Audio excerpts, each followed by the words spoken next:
Hello everyone. मेरा नाम है अर्जित ताम्रकार और आप देख रहे हैं अर्जित ज्ञान। हम पढ़ रहे थे chapter number 5, emerging modes of business. आज हम देखेंगे उसमें आउटसोर्सिंग।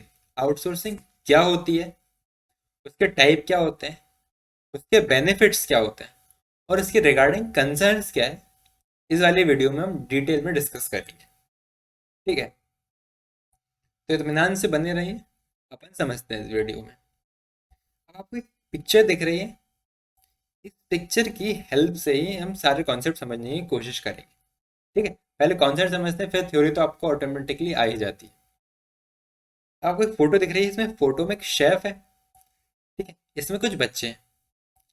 ये फोटो है स्कूल कैंटीन की। अब चाहे स्कूल हो या कोई कोई अदर बिजनेस हो, यूजुअली उनकी जो एक्टिविटीज होती हैं हम उनको दो टाइप में डिवाइड कर सकते हैं। कौन कौन से टाइप में डिवाइड कर सकते हैं? एक कोर एक्टिविटीज, एक नॉन कोर एक्टिविटीज। ठीक है, कोर एक्टिविटीज में क्या जाता है, अगर स्कूल का एग्जाम्पल ले रहे हैं हम, तो बच्चों को पढ़ाना उनकी कोर एक्टिविटी है। ठीक है, उनका गोल है बच्चों को अच्छे से अच्छी एजुकेशन मिले। ठीक है, एम आई क्लियर? और नॉन कोर एक्टिविटी क्या है? क्या है, उनको स्कूल में सिर्फ इतना सा ही काम नहीं होता कि बच्चों को पढ़ाना है, बाकी सारी चीज़ें भी होती हैं। लाइक स्कूल की साफ सफाई रखना, ये भी एक्टिविटी है। ठीक है, बहुत सारी जगह लंच में कैंटीन भी प्रोवाइड करा जाता है, कैंटीन्स भी होते हैं स्कूल्स में, वो एक एक्टिविटी है उनके लिए। मैनेजमेंट को अपना टाइम तो थोड़ा इन्वेस्ट करना ही पड़ेगा अगर वहाँ पे कैंटीन होगा। ठीक है, साफ सफाई करवानी तो मैनेजमेंट को वहाँ पे भी अपना टाइम इन्वेस्ट करना पड़ेगा। सिक्योरिटी की एक्टिविटी हो जाती है, सिक्योरिटी फंक्शन हो जाता है एक्टिविटी के अंदर। और मान लीजिए टीचर्स को एम्प्लॉय करना भी एक एक्टिविटी है, फीस कलेक्ट करना भी एक एक्टिविटी है, अकाउंट वाली एक्टिविटी हो गई। जो टीचर्स को हायर करते हैं, है ना, इसको अपन H R activity, human resource department बोल सकते हैं, है ना। एच आर एक्टिविटीज के अंदर अपन उसे इंक्लूड कर सकते हैं। ठीक है, अब क्या होता है, उन्हें इतने सारे काम करने हैं लेकिन उनका कोर एक्टिविटी क्या, कोर बिजनेस क्या है? बच्चों को पढ़ाना और उन्हें अच्छी से अच्छी एजुकेशन प्रोवाइड करना, है ना। ये सारी जो इर्द गिर्द वाली एक्टिविटी है वो मेन एक्टिविटी को सपोर्ट करती है ना। अब लेकिन करना तो उन्हें सारे काम पड़ेगा मैनेजमेंट को।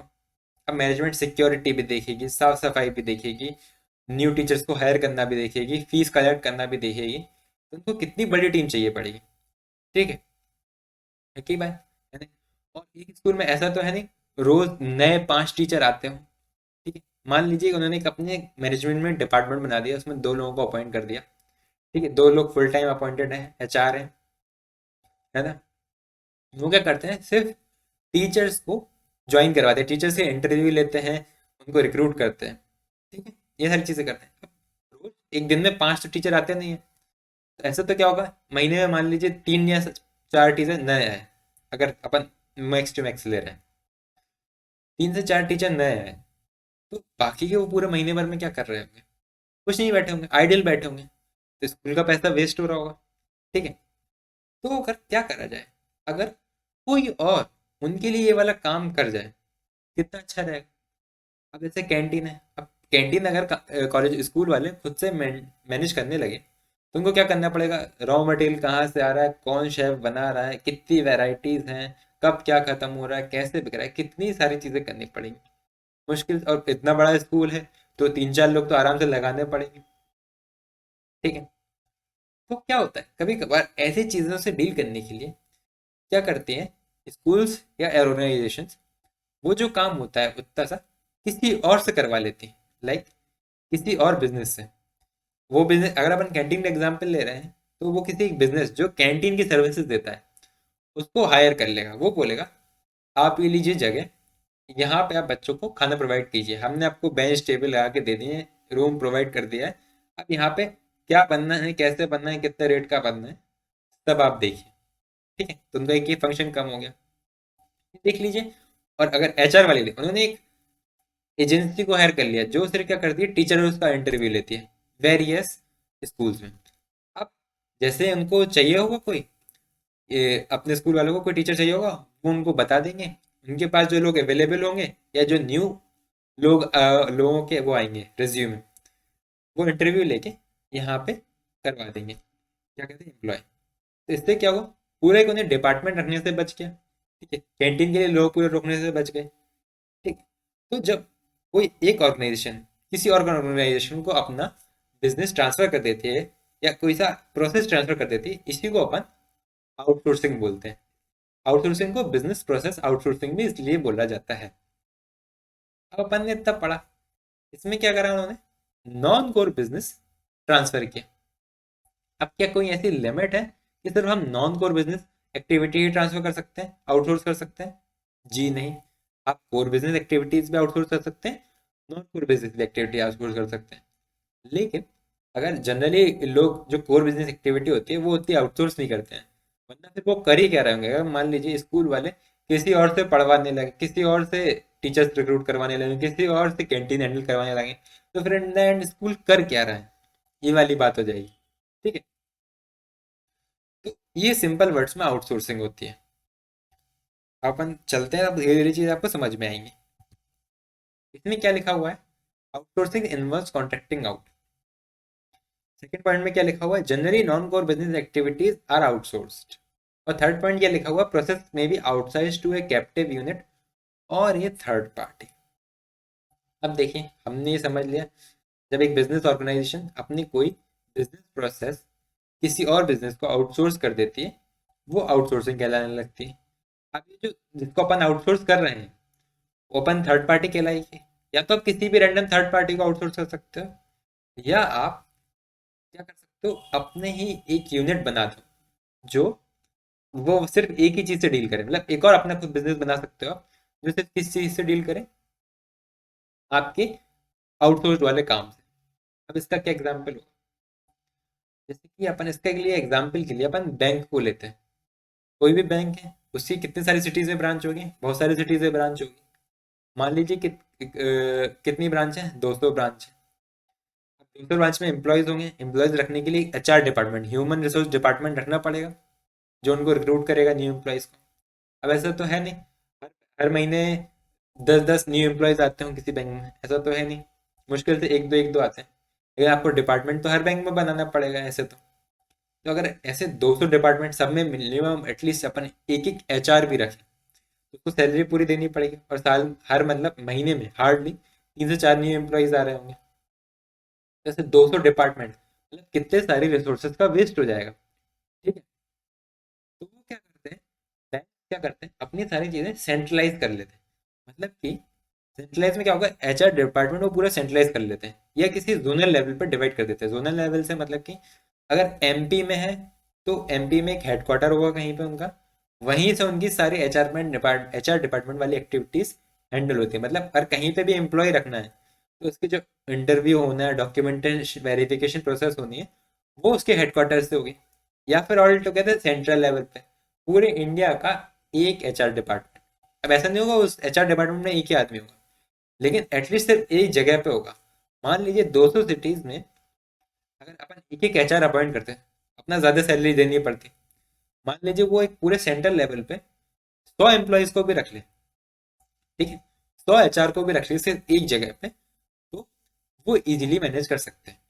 ठीक है, अब उसको वो पूरा एक अपना बिजनेस बना दें, एक पूरी बिजनेस यूनिट बना दें। ठीक है, जो सिर्फ मान लीजिए अपन मान लेते हैं एसबीआई है, एक पूरा अपन एक यूनिट बना देते हैं जो सिर्फ अपने लिए ही ये वाला काम करती है। ठीक है, तो हम उसको कैप्टिव यूनिट बोलने लगते हैं।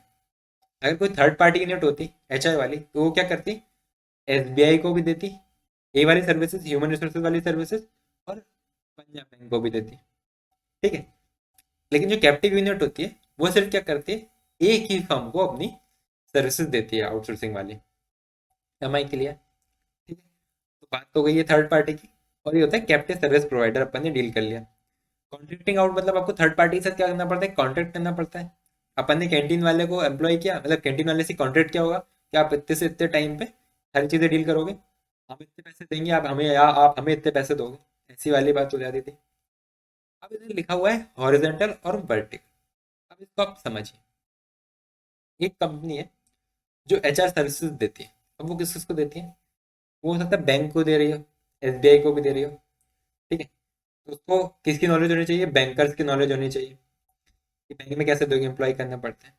वो स्कूल्स को भी एचआर सर्विसेज दे रही हो, तो टीचर्स कैसे अच्छे होते हैं वो भी उन्हें नॉलेज होनी चाहिए।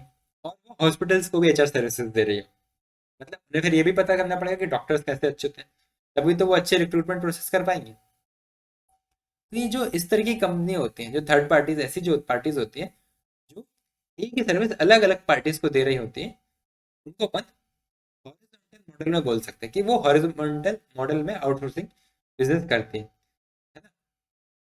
और वर्टिकल मतलब क्या होता है?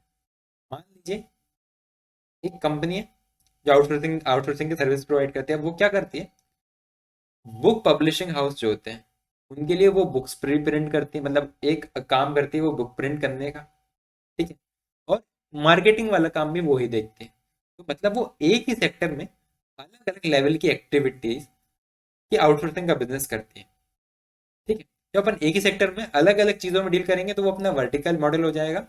और हॉरिजॉन्टल मॉडल मतलब क्या हो जाएगा, एक ही काम अलग अलग सेक्टर के लोगों, I hope I am clear, तो समझ में आया होगा। अभी ऐसा कोई अपन ने रॉकेट साइंस में पढ़ लिया जो इतना समझ में नहीं आया, ठीक है।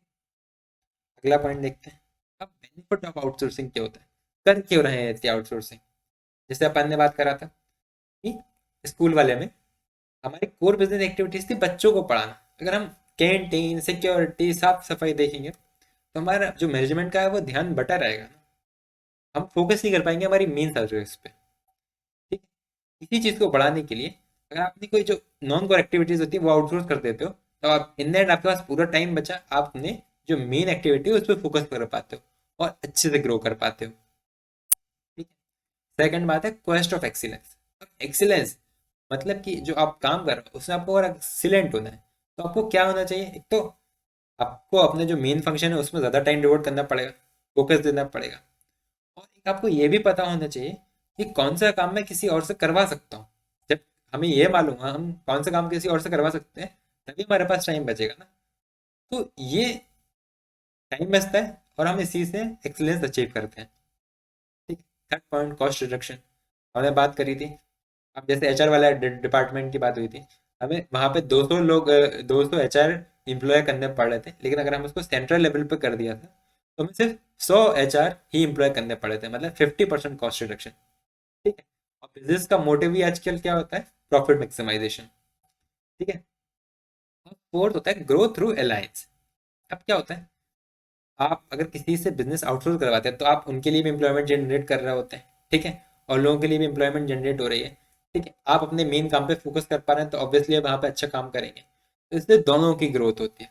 प्लस मान लीजिए बैंक ने किसी को किसी कंपनी को काम में अपना आउटसोर्स किया, अब भाई उन एम्प्लॉयज को बैंक अकाउंट खुलवाना होगा, तो हो सकता है वो भी अपने सारे अपने एम्प्लॉयज के बैंक अकाउंट इसी वाले बैंक में खुलवा ले। ऐसे बिजनेस बॉन्ड होता है ना, तो बिजनेस धीरे धीरे ऐसे ही बिजनेस ग्रो होता है, ठीक है। तो ग्रोथ थ्रू अलायंस वाली बात हो जाती है। फिफ्थ है fill up to economic development. अब जरूरी नहीं कि जो अपन सर्विस अपनी आउटसोर्स कर रहे हैं वो अपन अपनी ही कंट्री में करें, अपन किसी और कंट्री में भी कर सकते हैं, ठीक है। जिस कंट्री में अपना सर्विस आउटसोर्स करवाते हैं, है ना, करते हैं, उस कंट्री को होस्ट कंट्री बोलते हैं, ठीक है। मान लीजिए मैं मेरी कस्टमर सपोर्ट सर्विस किसी और कंट्री में दे देता हूँ, तो वो जो कंट्री जहाँ से मेरे को सर्विस मिल रही होगी, जहाँ पे कंपनी वो कंपनी स्टेब्लिश होगी, उसको अपन होस्ट कंट्री बोलेंगे। अब क्या होता है, वहां पे एम्प्लॉयमेंट जनरेट होगा, तो इन द एंड वहां के लोग, वहां की भी डेवलपमेंट होगी। इंडिया में मोस्टली आईटी सेक्टर में यही चलता है, बाहर की जो कंपनीज हैं वो अपना बिजनेस प्रोसेस आउटसोर्स करते हैं इंडिया में, ठीक है। और हम वहाँ उनका काम करते हैं, ठीक है। उससे क्या होता है, उनका कॉस्ट रिडक्शन होता है। दूसरी कंट्रीज में करने का फायदा, दूसरी कंट्रीज में बिजनेस ट्रांसफर करने का बेनिफिट ये होता है कि हो सकता है वहाँ पे जो लेबर रेट हो वो थोड़ा चीप हो हमारे देश से, है ना। इससे ज़्यादा ज़्यादा कॉस्ट बेनिफिट हो मिलता है अपन को। I hope I am clear. इसके बाद है कंसर्न्स ओवर आउटसोर्सिंग। जो कंसर्न्स क्या है, आउटसोर्सिंग में जो कमियां क्या है, दिक्कतें क्या आती हैं, वो अपन डील करते हैं। सबसे पहली बात है कॉन्फिडेंशियलिटी। अब मान लीजिए बैंक ने कोई अपनी प्रोसेस आउटसोर्स करी है बिजनेस, अब अगर एक बिजनेस हाउस फर्स्ट स्टेप से लास्ट स्टेप तक सारी चीज़ें वो खुद देखेगा, तो मतलब जो डॉक्यूमेंट्स की या जो काम की कॉन्फिडेंशियलिटी, उसकी डिटेल्स उसी कंपनी तक सीमित रहेंगी, ठीक है ना। लेकिन अगर वो कोई बिजनेस प्रोसेस आउटसोर्स कर देता है, मान लीजिए उसे 3 प्रोसेस अलग अलग कंपनियों को आउटसोर्स करी हुई। तो जो इसके पास इंफॉर्मेशन थी वो ऑल टुगेदर 3 और कंपनियों के पास चली गई। ठीक है, तो जितने ज़्यादा लोगों के पास इंफॉर्मेशन, उतनी ज़्यादा इंफॉर्मेशन मिस यूज़ के चांसेस बढ़ जाते हैं, इसलिए कॉन्फिडेंशियलिटी कंसर्न कहलाती है। ठीक है, उसके बाद होता है स्वेट शॉपिंग। अब स्वेट शॉपिंग में जनरली क्या होता है, ऐसा तो लगता है कि हम किसी और को एम्प्लॉयमेंट दे रहे हैं, सामने वाले की ग्रोथ करवा रहे हैं, लेकिन इन द एंड क्या हो रहा होता है, जनरली ऐसी चीज़ आउटसोर्स की जाती है जो रिपीटेड नेचर की होती है। मान लीजिए क्लीनिंग एक्टिविटीज थी, जैसे हमने स्कूल में बात करी थी। अब मान लीजिए उनके लोगों को बिल्कुल भी झाड़ू लगाना नहीं आता था। ठीक है, कैसे झाड़ू लगाई जाती है, वो पहले दिन आएगा, दूसरे दिन आएगा, तीसरे दिन आएगा, चौथे दिन तक आदमी वो परफेक्ट हो जाएगा, लेकिन काम तो उससे रेगुलर ही करना है। तो मतलब जो पर्सन काम एक्चुअल में काम कर रहा होता है ना, तो उसका एक्सपोनेंशियली कोई ग्रोथ नहीं होता, वो काम सिर्फ रिपीटेड रिपीटेड वर्क ही कर रहा होता है। ठीक है, तो उसी को बस थर्ड शॉपिंग बोल देते हैं। अब थर्ड पॉइंट क्या होता है, एथिकल कंसर्न्स। कुछ चीज़ें हो सकती हैं जो आपके देश में लीगल नहीं हो, लेकिन दूसरे देश में लीगल हो। जैसे कि अंडर एज लोगों से काम करवाना, बच्चों से काम करवाना। ठीक है, अब मान लीजिए किसी देश में एम्प्लॉयमेंट की कमी है। ठीक है, तो उन्होंने ऐसा कह रखा है कि भाई 14 साल से छोटे बच्चे भी, 10 साल से बड़े बच्चे, 14 साल से छोटे बच्चे भी काम कर सकते हैं। ठीक है, फैक्ट्रीज में। अब ऑब्वियसली वहाँ पे एम्प्लॉयमेंट नहीं थी, तो रेट भी चीप ही होंगे। तो यहाँ से मान लीजिए इंडिया से अपन ने कोई सा अपना बिजनेस प्रोसेस आउटसोर्स कर दिया वहाँ की कंपनी को, अब वो बच्चों से भी काम करवा रही है। ठीक है, ये तो लेकिन एथिकली रॉन्ग है ना, है ना। तो ऐसी बहुत सारी चीज़ें हो सकती हैं, जैसे जैसे चाइल्ड एक्सप्लॉयटेशन बढ़ जाता है। तो ये वाली कंसर्न्स बहुत सारी होती है बिजनेस प्रोसेस आउटसोर्सिंग के लिए। कुछ लोग क्या होते हैं, कंपनी बहुत खराब प्रैक्टिसेस करती हैं। जैसे कि मान लीजिए कोई जो वर्किंग आवर्स होते हैं वो इतने ज़्यादा रहते हैं, 12-12 14-14 घंटे काम करवाती हैं लोगों से, वो भी बहुत कम पैसे में। ये एथिकली रॉन्ग चीज़ कहला जाती है। ठीक है, तो ये दिक्कत आती है आउटसोर्सिंग के साथ। और फोर्थ है resentment in the home countries. मतलब कि देखिए, आप जानते हैं कहीं पे भी 100% एम्प्लॉयमेंट नहीं है किसी भी देश में, आप चले जाइए। ठीक है, तो अनएम्प्लॉयमेंट की दिक्कत सब जगह पे है। अब अपने देश में खुद दिक्कत है और आप किसी और देश में एम्प्लॉयमेंट दे रहे हैं, ये कहाँ की बात है। ठीक है, एक जो नॉर्मल पर्सन, जो अनएम्प्लॉयड पर्सन है, वो यही बोलेगा भाई इतनी बड़ी तुम कंपनी हो, तो कहीं पे और क्यों बिजनेस करवा रहे, बिजनेस अपना ट्रांसफर कर रहे हो, है ना, यहीं पे एम्प्लॉयमेंट जनरेट करो ना। अब क्या हो रहा है, जो कंट्री है, खुद की कंट्री, जहाँ पे मान लीजिए इंडिया है, अब वहाँ पे लेबर का प्राइस ज़्यादा है, इसलिए वो कंपनी यहाँ पे नहीं करवा रही। ठीक है, वो तो कहीं से और सस्ते में करवा ले रही है, इंडिया से भी सस्ते में काम करवा रही है, तो वो उसका गोल तो प्रॉफिट मैक्सिमाइजेशन है, तो वो तो अपना बिजनेस ट्रांसफर करेगी, बिजनेस आउटसोर्स करेगी ही, है। लेकिन जो इसी इसी चक्कर में क्या होता है, जो आसपास जो अपने होम कंट्री वाले लोग होते हैं उनको नुकसान हो जाता है। ठीक, ये एक दिक्कत है आउटसोर्सिंग के साथ। आई होप आपको आउटसोर्सिंग के पूरे कॉन्सेप्ट समझ में आए होंगे। अगर आपको बिल्कुल ये वीडियो समझ में, ये टॉपिक क्लियर हुआ है, तो इसको बिल्कुल लाइक कीजिए, चैनल को सब्सक्राइब कर लीजिए। और आप अगर इस सीरीज़ के और लेक्चर्स देखना चाहते हैं तो आपको चैनल पे प्लेलिस्ट मिल जाएगी। Thank you for watching.